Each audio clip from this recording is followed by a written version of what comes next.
টাকার অভাবে বাঁচার আশা হারিয়ে ফেলেছিলেন কিডনি বিকল হওয়া জাহানারা বেগম। দীর্ঘ ৪ বছর ধরে তার পরীক্ষা নিরীক্ষা ও সকল ডায়ালাইসিসের দায়িত্ব নিয়েছে সিলেট কিডনি ফাউন্ডেশন হাসপাতাল। ভর্তুকি মূল্যে এখানে ডায়ালাইসিসের সর্বোচ্চ খরচ ১৬০০ টাকা হলেও বিনামূল্যে জীবন বাঁচাতে পেরে আপ্লুত ৪ সন্তানের জননী। আমার আর্থিক অবস্থা খুব খারাপ। আমার স্বামী গাড়ি চালায়, তো মারা যেতাম যদি এরকম সুযোগ সুবিধা না পাইতাম, তো মারা যেতাম। বাচ্চা কিন্তু অসহায় হয়ে যেতে। ২৫ সালে নতুন ভবন উদ্বোধন হলেও দীর্ঘ ৭ বছরে ১৮,০০০-এর বেশি মানুষ প্রায় ৭০,০০০ বার ডায়ালাইসিস নিয়েছেন, যাদের ২৫% পাচ্ছেন সম্পূর্ণ বিনামূল্যে। কোনো সময় যা পৌঁছে গেছে ৪০%। ২০২৪-এ ডায়ালাইসিস নেয়া ১৮,০০০-এর ৫,৫০০ সম্পূর্ণ বিনামূল্যে সেবা নিলেও বাকিরা অবস্থাভেদে সেবা নিয়েছে ১৬০০, ১,০০০ ও ৫০০ টাকায়। সপ্তাহে 2টা দিতেছি, 2টার মধ্যে একটা ফ্রি পাচ্ছি আর একটা টাকা দিয়ে দিচ্ছি। সবাইকে আমার সেম সেবা, আর কে হাফ ফ্রি কে ফুল ফ্রি এটা মানে আমাদের কাছে কোনো ইয়ে নাই। ট্রেনিং প্রাপ্ত আমরা 2 বছরের আছে, 4 বছরের আছে, 16 বছরের আছে, 15 বছরের আছে। মূলত সিলেট অঞ্চলের দেশি ও প্রবাসীদের সাহায্যে চলছে হাসপাতালটি। শহীদ শামসুদ্দিন ফাউন্ডেশনের হাত ধরে যাত্রা শুরু হবার পর ৮ কোটি টাকা অর্থ সহযোগিতা করেছে যুক্তরাষ্ট্র প্রবাসী সৈয়দ জাকি হোসেন, ব্র্যাক ব্যাংক ও আরও অনেকে।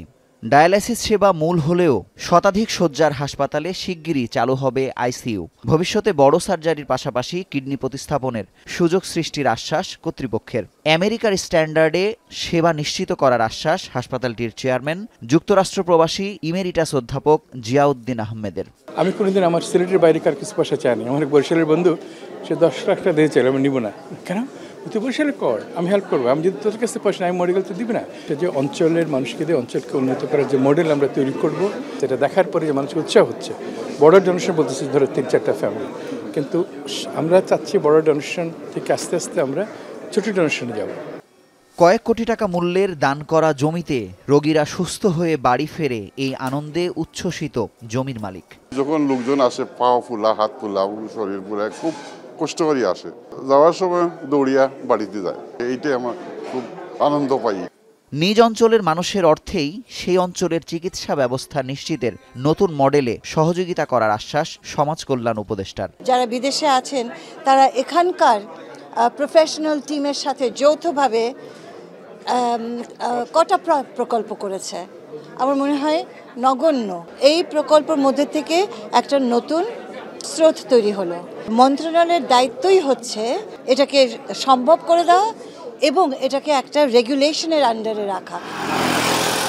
বিআইডিএস এর তথ্য বলছে, যারা নিয়মিত ডায়ালাইসিস নেন তাদের প্রতি মাসে 46,000 টাকা খরচ করতে হয়। তাই জীবনের কোনো না কোনো সময় 93% ডায়ালাইসিস গ্রহণকারীকে তীব্র অর্থ সংকটে ভুগতে হয়। অনেকে বাধ্য হন বন্ধ করে দিতে। কিন্তু সিলেটে দেশি এবং প্রবাসী বিপুল সংখ্যক মানুষ দানের মাধ্যমে যে বিশাল 10তলা হাসপাতাল তৈরি করেছেন, এখানে মানুষের বাঁচার আশা তৈরি হয়েছে। বাংলাদেশের বিভিন্ন প্রান্তে মানুষ যদি এভাবে এগিয়ে আসে, তাহলে কিডনি রোগের কারণে ডায়ালাইসিসের অভাবে অন্তত অনাকাঙ্ক্ষিত মৃত্যু ঠেকানো সম্ভব হয়। মুজাহিদ শুভ, এখন সিলেট। মাঠের অলরাউন্ডার আমি, আর ঘরের allrounder Tilex. Tilex toilet cleaner, clean মানেই টাইলক্স।